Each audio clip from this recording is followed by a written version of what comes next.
how he's running. Clap, just clap. Give him that next.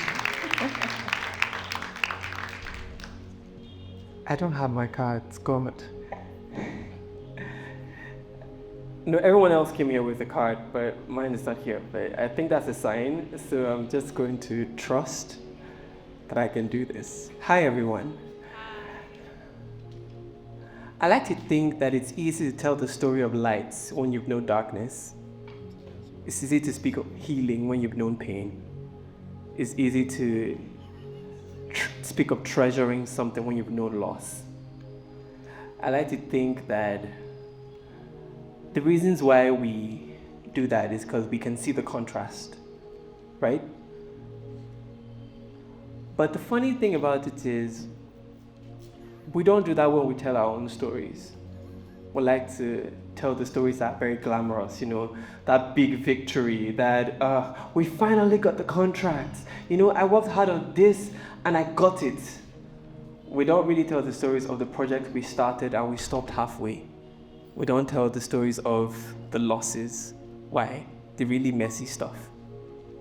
But the truth is, if we sit with those big stories that we really admire, we notice that it's the mundane moments, those very almost insignificant things that actually move us, the things that look like our everyday life. Yeah? And I am going to be doing just that. I'm going to be telling you my own story, telling you stories of my own in-between. And I hope it does the same thing for you. I hope it inspires you. So I grew up as this child that had this really tiny voice. You can tell I sound like this as a grown man. Imagine what I sounded like when I was 5. Very tiny, talk like this. I was skinny, I was asthmatic, I couldn't really play sports, and I recently found out last year that I've always been neurodivergent. So it made sense why I was always all over the place and also not really anywhere in particular. I tried to speak with adults about it, and I was always met with silence or them telling me, don't worry, you outgrew it. And after a while, I learned to live with it, settled into it, became this guy who just pushed things aside or just moved through life. Fast forward to uni, I'd mastered the act of masking. For those who are neurodivergent here, you know what I mean. You just mask and you just function, in quote, like a normal person. Did that, still trying to understand who I am and what I'm about. I was doing fine until 2017. Everything just went. This beautiful day, I think it was a Thursday, I was preparing for my law of evidence exam, went to medical college building to read, spent the nights there, came back to the hostel next morning, and I just heard my roommate say, oh, someone's phone was stolen. I was like, okay, whose phone was stolen? Okay, Wale's phone was stolen. How did Wale's phone get stolen? You were the last person in the room before the phone was stolen. Oh, okay. Okay, so maybe I have a clue to who stole the phone, right? But from what I remember, it was here. I plugged my laptop, picked it, and stepped out. The phone was still there. I went to read. I have an exam this morning. I don't have anywhere else to go. I don't have anything else to do. Next thing, okay, let's go to the student union building, because that's where they do all the investigations. You have any complaint, you report it. Okay, we're going to report the theft. I got there, sat down, and not like I didn't expect it. Everyone goes, he did it. Crazy, right? He did it. The question in my mind was why? Why would they say it was me? Seemingly happy kid all the time, was nice to everybody, just doing this thing, trying to life, church, class, read, church, class, read. Why me? He's a weird one. I realized that I didn't really fit into what they would regard as a regular guy in school. So it made sense that the odd one out would be the one who stole, right? This entire thing, because I don't really have a word for it, lasted for 2 weeks We eventually found out who stole the phone. Everything was resolved. But I wasn't resolved. It took me about a year to kind of recover. But my recovery process came from me meeting 3 boys. I'm going to mention their names. Ibukun, Favor, and Meze. They didn't hide themselves from me. I became, for the longest time, I struggled with mental health. Meze was not sure whether he wanted to stay in school or not. Favor had failed so many courses, it was obvious he was going to have to repeat like 2 years in school again. I love these guys to death, they know. And in us interacting, we just talk. It's very funny how from just talking, wisdom flowed.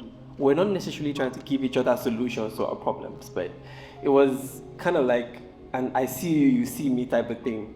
You know, I don't really know that sound from TikTok. I see you, you see me. Sorry, my TikTok people are not here. Yeah, so it was that, and being in this space where we had conversations about our, in quote, failures and the things that we're not sure of, the uncertainties of life, wanting to be a filmmaker, but it seems like tech is what is making money.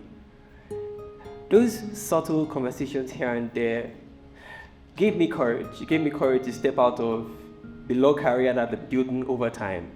Of course, I studied law, became a lawyer, did everything, yada, yada, yada. Said, okay, I want to go into media instead. And I did that. The courage I got from these conversations. I became more certain of who I am and what I wanted from these conversations. Fast forward to years after that, I'm in Lagos, living with one of these guys, Ibukun. I was squatting in his house. And I was working a job that was barely paid anything, but at least I could afford to buy a couple of things. And I ran into an old flame from school. It seemed like this school was pursuing me, Abby. I ran to an old flame from school at my cousin's wedding. And we're like, hi, hello. Like nothing ever happened. And I'm like, oh, you're getting married soon. Wow. And I'm still here trying to figure out what I have about still. Of course, I'm closer, but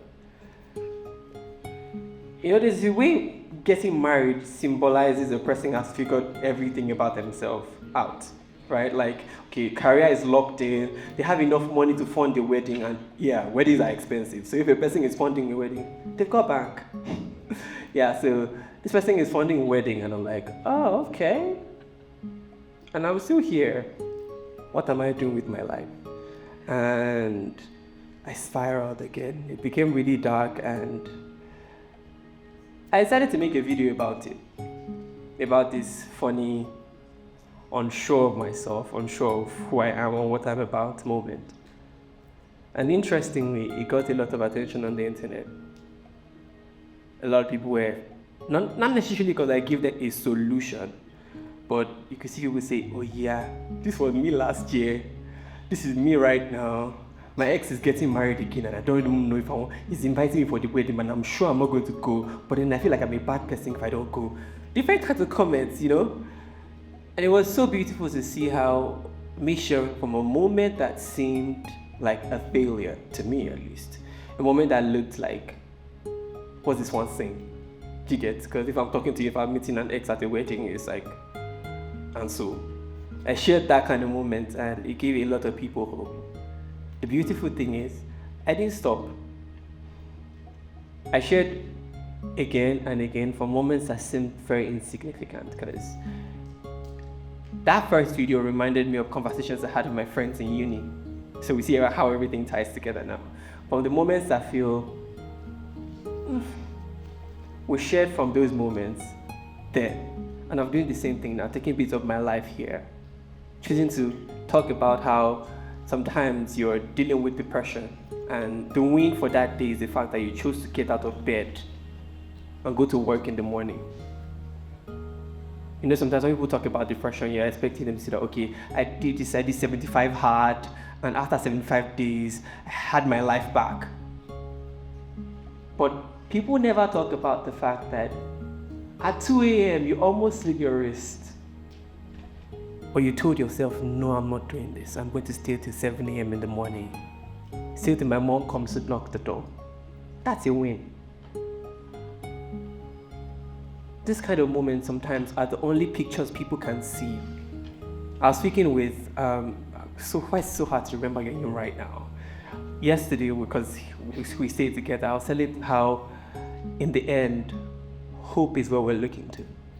And it's these little stories sometimes that can birth the hope someone needs to see. Your story may be what somebody needs to hear.